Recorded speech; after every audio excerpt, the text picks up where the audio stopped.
Atos dos Apóstolos, capítulo 14. Eu quero apenas ler o versículo 22 para a nossa meditação. Atos dos Apóstolos, capítulo de número 14, versículo 22 apenas, e vamos tecer um breve comentário aqui em cima deste versículo, extraindo para a nossa vida espiritual nesta noite o alimento que nós precisamos. Quem achou, diga amém.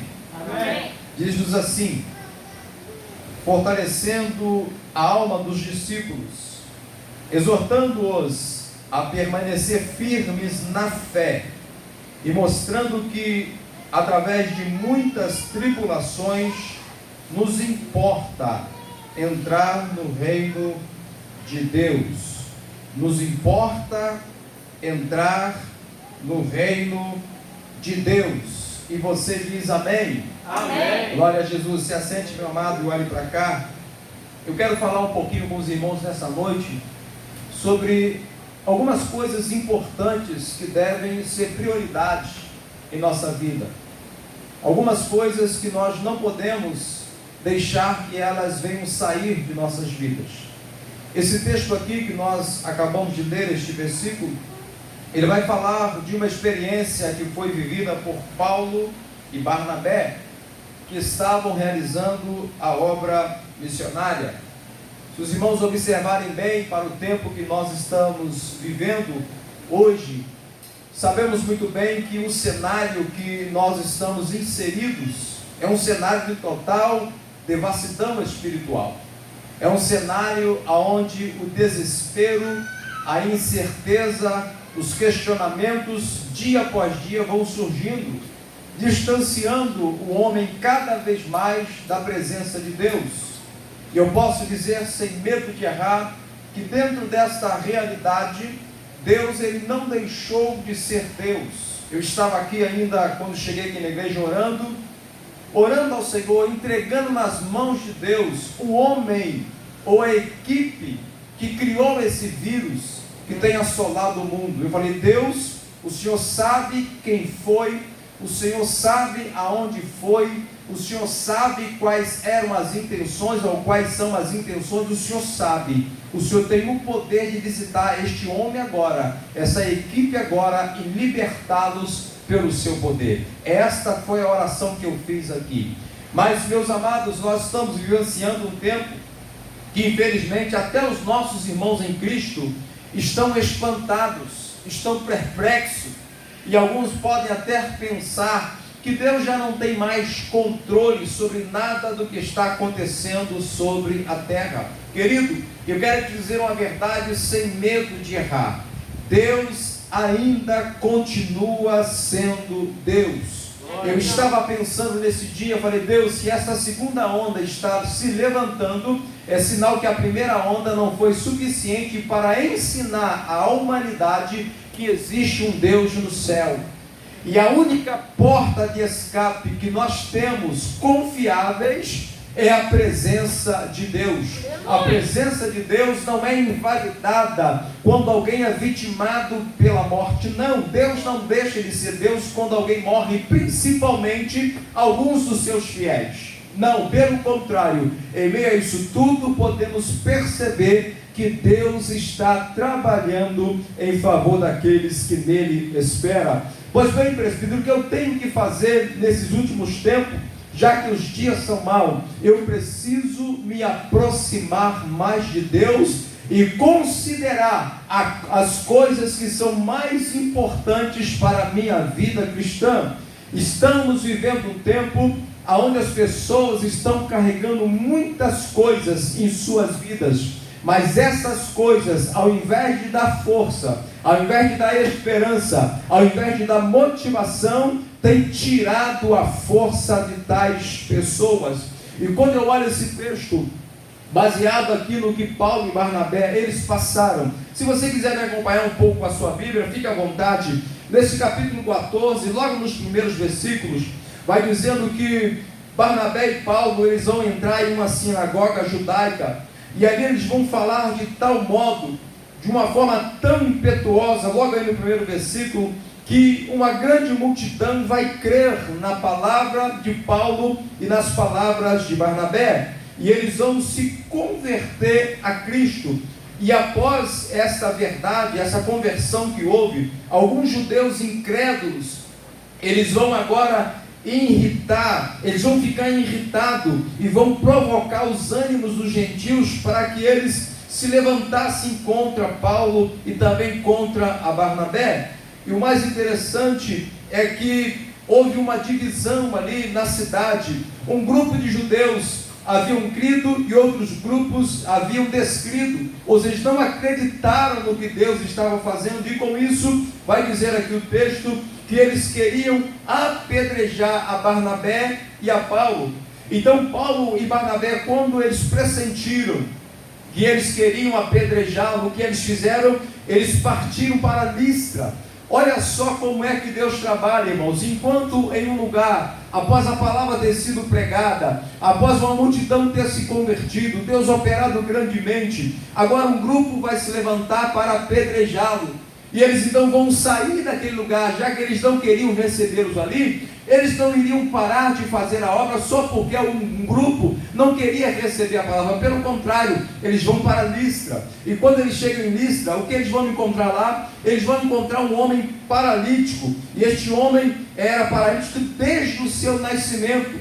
Olha só como Deus trabalha. Quando o diabo tenta fechar uma porta de um lado, Deus abre outra porta de outro lado. Mas eu preciso entender que às vezes alguma coisa está errado de um lado, para que eu possa me despertar e partir para outro lado, porque tem alguém esperando também uma palavra de vitória, uma palavra de salvação. E quando Paulo e Barnabé eles chegam em Listra, eles vão se deparar com este homem que era aleijado, era um homem paralítico desde o seu nascimento, era um homem que precisava. Só que se não tivesse levantado lá uma perseguição, se eles não quisessem ter apedrejado Paulo e Barnabé, eles não sairiam lá da igreja de onde eles estavam, de Icônio, eles não sairiam de lá, iam continuar fazendo a obra porque estava dando certo. Eu começo a entender que às vezes, mesmo uma coisa estando dando certa, às vezes Deus permite alguma coisa acontecer, para quê? Para que nós possamos nos desprender daquele comodismo e possamos ir mais um pouco adiante. Para quê? Para levar também palavras para outras pessoas que estão precisando. E quando Paulo chega lá e viu este homem, Paulo ouviu falar dele, e quando Paulo olhou para este homem que era paralítico, o que me chama a atenção, logo aí no versículo de número 9, é que Paulo vai ver que este homem tinha fé para ser curado. Irmãos, somente dois homens na Bíblia que vão contemplar a fé. Qual era? Jesus e Paulo. Aquele homem que foi levado por 4 amigos, quando desceu pelo telhado, Jesus viu que ele tinha fé. E o texto aqui está dizendo que Paulo viu que este homem tinha fé para ser curado. Mas como é possível você enxergar a fé? Através de atitudes. Esse homem olhava tão intensamente para Paulo, que Paulo sentiu pelo Espírito Santo que esse homem queria ser curado, e ele entendia e cria que ele podia ser curado. E de repente aquele homem que estava ali paralítico desde o seu nascimento, ele vai ser curado pelo poder e a graça de Deus. Só que assim como lá atrás uma multidão se converteu, Paulo foi perseguido juntamente com Barnabé, eles queriam apedrejar Paulo, aqui foi diferente. A perseguição era a mesma, mas a estratégia vai ser diferente. Lá eles queriam apedrejar. Aqui, quando eles viram, os judeus viram que este homem havia sido curado, este povo aqui, o que eles fizeram? Eles vieram para idolatrar Paulo e Barnabé. Os deuses estão entre nós. Naquele momento ali, irmãos, a Bíblia diz algo muito interessante, que o homem é provado pelos elogios que recebe. Isso está em Provérbios, e é uma grande verdade. Se naquele momento ali, Paulo e Barnabé tomassem aquilo como uma vaidade, eles perderiam a oportunidade de glorificar o nome do Senhor. E naquele momento ali, quando aquelas pessoas que ali estavam se prostraram diante de Paulo e Barnabé, dizendo que ele era um Deus, Paulo, mais do que depressa, ouvindo aquilo, ele rasgou as suas vestes. Ele não aceita aquela idolatria. Ele não aceita porque o verdadeiro servo de Deus, a serva de Deus, não aceita a idolatria. Porque tudo que nós fazemos, seja uma pregação, seja um louvor, seja uma contribuição, irmão, não deve ser para envanecer o nosso ego, não, deve ser para glorificar a Deus. E eles então não aceitam de modo nenhum aquela idolatria. Eles rasgam as suas vestes. E aí o que me chama a atenção, que Paulo vai dizer o seguinte: olha, senhores, versículo 15, por que fazeis isto? Por que vocês estão agindo desta forma? E aí Paulo começa a pregar dizendo: nós também somos homens como vós, sujeitos aos mesmos sentimentos, e vos anunciamos o que? O Evangelho. Irmão, Paulo está dizendo: olha, senhores, eu sou homem como vocês, eu sou ser humano. A única coisa que nós estamos fazendo é o que? Pregando o Evangelho. Querido, eu começo aqui a destacar a primeira prioridade. O que é mais importante é se pregar o Evangelho. Nós estamos vivendo um período onde, mediante tudo que nós estamos passando, tudo que nós estamos enfrentando, a igreja de Jesus não pode parar de pregar o Evangelho. E Paulo vai dizer que o Evangelho, que vai convertê-los dessas coisas vãs. Paulo vai dizer uma coisa interessante: eu não me envergonho do Evangelho, porque é o poder de Deus para a salvação. Querido, a igreja de Jesus nesse tempo de pandemia não pode parar de pregar o Evangelho. Ainda que eu não tenha uma formação teológica, ainda que eu não tenha um conhecimento dentro de uma cultura ou de uma tradição, eu posso pregar o Evangelho através do meu testemunho para a geração que eu estou fazendo parte dela. Mas infelizmente, nesse tempo que nós estamos vivendo, tem muitas pessoas despregando o Evangelho que um dia foi pregado. Mas como isso está acontecendo? Através dos maus testemunhos. Hoje as mensagens do Evangelho já não é mais a mensagem de transformação, já não é mais uma mensagem de mudança de vida, já não é mais uma mensagem de compromisso com Deus, já não é mais uma mensagem de buscar a Deus enquanto se pode achar. As mensagens que nós temos ouvido hoje são mensagens de autoajuda que massageia e faz cosquinha na alma apenas para incentivar e motivar alguém a continuar caminhando. Querido, eu sou de uma época onde quando o pastor ele pregava uma doutrina, um ensinamento para a pessoa abandonar o pecado, a pessoa abandonava o pecado. Mas hoje, presbítero Felipe, o pastor hoje prega, o obreiro prega para a pessoa mudar de vida, a pessoa não muda de vida, a pessoa muda de igreja. É verdade. Eu sou de um tempo, irmãos, onde se pregava contra o pecado, a pessoa largava o pecado e fazia a vontade de Deus. Hoje se prega contra o pecado, a pessoa larga a igreja, ele troca de igreja. E as pessoas hoje estão tão cheias de tantas coisas, de uma cultura totalmente de aparência. A pessoa sabe muitas coisas, menos de Deus. Foi feita uma pesquisa nos Estados Unidos, irmãos, sobre o índice de conhecimento bíblico. E foi colocado os não crentes, os crentes e os ateus. Os não crentes tiraram uma média de 13,5 de conhecimento da Bíblia. Os evangélicos tiraram uma porcentagem de aproximadamente 16,5,9. E os ateus, 20,9 o nível de conhecimento bíblico. Hoje sabemos de muitas coisas. Você pode sentar com uma pessoa, perguntar uma série e vai contar do começo ao fim como é. Mas se perguntar qual foi o primeiro milagre de Jesus, a pessoa vai ficar toda enrolada. Você pode perguntar para a pessoa como é a novela tal, que ele vai contar em detalhes.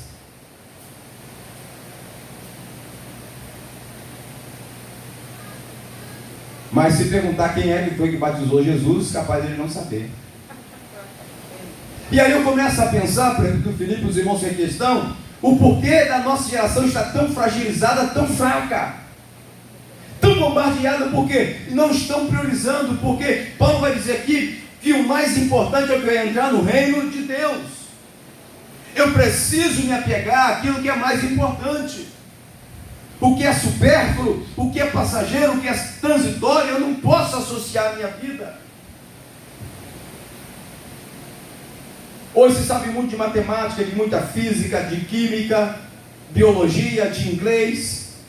Se estuda sobre tudo. Mas tem preguiça de estudar sobre a Bíblia.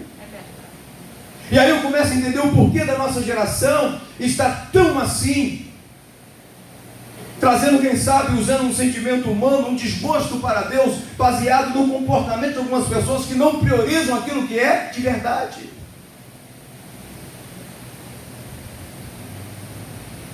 E aí Paulo vai dizer assim, olha, eu prego o Evangelho, para que dessas coisas, versículo aí 15 ainda, para que dessas coisas vãs, a palavra vãs aqui, irmãos, no original, é infrutífero, vazio, fútil, frívolo, oco, irreal. Ou seja, eu prego o Evangelho para vocês deixarem essas coisas vazias, essas coisas sem sentido.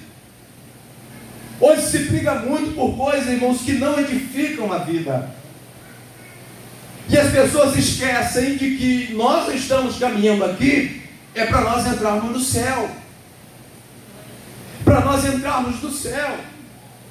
Só que os atrativos hoje, infelizmente, no nosso tempo, tem sido muito forte. A preocupação hoje não é mais com a nuvem que dá direção, é se vai ter um maná para comer. Porque eu preciso estar pegado ao quê? O maná ou a nuvem que dá direção? Porque o maná, ele dava força, mas a nuvem dava direção. Tem muita gente forte, mas sem direção, porque deixou de olhar para a nuvem. E Deus deixou a nuvem para dar direção ao seu povo. Oh, meus amados irmãos, nós vivemos um tempo de batalha espiritual. E aí eu posso destacar aqui algo muito sério, eu quero que você preste atenção nisso aqui. A Bíblia fala de um homem chamado Jó. Todos nós conhecemos a história de Jó. Pelo menos todo crente deve conhecer a história de Jó. A Bíblia diz que ele era um homem íntegro, reto, temente a Deus e que se desviava do mal. A palavra íntegro aqui é inteiro. Ou seja, Jó era bom em tudo. Era bom como um homem, era bom como chefe de família, era bom como pai, era bom como homem administrativo, ele era perfeito. Até que um dia, os filhos de Deus vão se apresentar diante de Deus, Satanás também vem. Não é? Presta atenção, Satanás não vai no céu, irmão. A gente para ir no céu precisa de ir lá. A gente sempre fazia, o céu baixou aqui hoje. É uma linguagem que está sendo usada como o inimigo vai diante de Deus. Deus é onipresente, está em todo lugar. Quando Satanás está ali, porque a palavra Satanás é adversário, acusador, ele chega diante de Deus. O que é que Deus pergunta para Satanás? De onde vens? Qual foi a resposta? De rodear a terra e passear por? Preste atenção. Na época, irmão, dizia-nos a cultura que todo rei, ele durante o dia, ele rondava o seu reino, ele passeava no seu reino para ver se havia alguém que estava se opondo ao seu reinado. Quando Satanás diz de rodear a terra e passear por ela, Satanás está dizendo assim, olha, eu rodeio a terra porque a terra é minha. Ele pensava que a terra é dele, porque a Bíblia diz em 1 João 5,19, nós sabemos que somos de Deus e o mundo inteiro jaz no maligno. Ele disse, olha, a terra, o sistema é meu, e eu vim aqui para acusar quem? A esse aí que é íntegro, reto e temente a ti, Jó. Porque Jó estava se opondo ao reinado de Satanás. Como? Através da sua fidelidade. Então o diabo ele vai questionar Deus. Olha, eu vim aqui porque eu tenho rodeado a terra, passear por ela, e como era costume dos reis fazer uma revista durante o seu reino, durante o dia, para ver se tinha algum súdito que não estava concordando com a forma como ele estava reinando, e se achasse ele mandava tirar. Satanás também usa a mesma tática. Só que o diabo fala assim: ó Deus, sabe por que ele está me opondo? Porque o Senhor dá tudo a ele. Para de dar para ver se ele não vai deixar essa fidelidade. Satanás naquele momento ele diz: olha Deus, ele só age dessa forma porque o Senhor está dando. Só que Jó não servia a Deus por aquilo que Deus fazia por ele. Jó servia a Deus por aquilo que Deus é. E é o que nós temos que fazer, irmão, nesses últimos tempos. Não servir a Deus por aquilo que Ele pode nos dar. Eu só sirvo a Deus se Ele abrir uma porta de emprego, se Ele me der um bom casamento, se Ele me der dinheiro, se Ele me der um trabalho, se Ele me der uma casa nova, se Ele me der um carro novo. A geração hoje que nós estamos vivenciando é a geração de me dá. E se Deus não der, a pessoa logo perde o propósito, que é o quê? O mais importante é entrar onde? No céu, meu irmão. Glória ao nome do Senhor. E aí todos nós conhecemos a história, o que aconteceu com Jó. E a primeira coisa, para Filipe, e os amados irmãos, a primeira coisa que Deus vai permitir e o diabo vai tocar, sabe o que foi? Nos bois, nas ovelhas. Vai levar todos os animais. Por quê? A primeira coisa que o diabo faz: eu vou tirar o que Jó oferece como sacrifício, eu vou cortar a adoração dele. Foi a primeira. O diabo não começa tirando os filhos, não começa tirando os bens materiais, começa logo nos animais. Por quê? Os animais eram o que Jó usava para quê? Para poder oferecer sacrifício a Deus.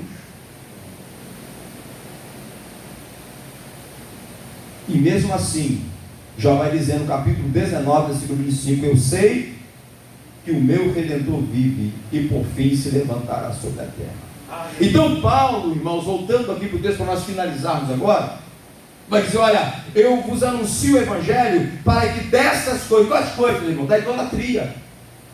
O povo estava acostumado a adorar aos deuses, né? E aqui eles vão classificar que era a adoração a Júpiter e a Mercúrio, né? Que era pai e mensageiro dos deuses, que eram Zeus e Hermes, que eram as duas entidades que eram adoradas, eram Zeus e Hermes. O povo estava acostumado com a idolatria. Só que Paulo está dizendo assim: olha, eu prego o Evangelho para que dessas coisas vãs, essas coisas vazia, fútil, frívolo, oco, irreal, improdutivo, vocês venham se converter. Irmãos, a mensagem do Evangelho tem que ser para converter o homem. E uma das funções do Espírito Santo é convencer o homem do pecado, da justiça e do juízo. Existe uma diferença de ser convencido e ser convertido, que tem hoje muita gente convencida, mas não convertida. E é possível que alguém fique na igreja não por conversão, mas por aceitação. Ou seja, ela chegou na igreja, encontrou uma pessoa legal, um amigo, então ela está ali porque tem uma amizade, não porque se converteu. Eu estou ali porque, poxa, o prêmio Filipe, né? É legal, a irmã Vânia é legal, né? Nosso amado irmão é legal, estou ali por isso. Só que não pode ser dessa forma. Eu tenho que estar na presença não porque alguém me convenceu, mas por conversão. Porque o Evangelho mudou a minha vida, me transformou, aleluia, na melhor versão que eu possa me tornar. Então aí Paulo, depois de falar essas coisas, o que acontece? Vai haver um tumulto novamente, né? E mais uma vez os judeus vão sair lá de Antioquia, de Icônio. Olha bem, irmãos, é como uma praga, né? É como uma praga.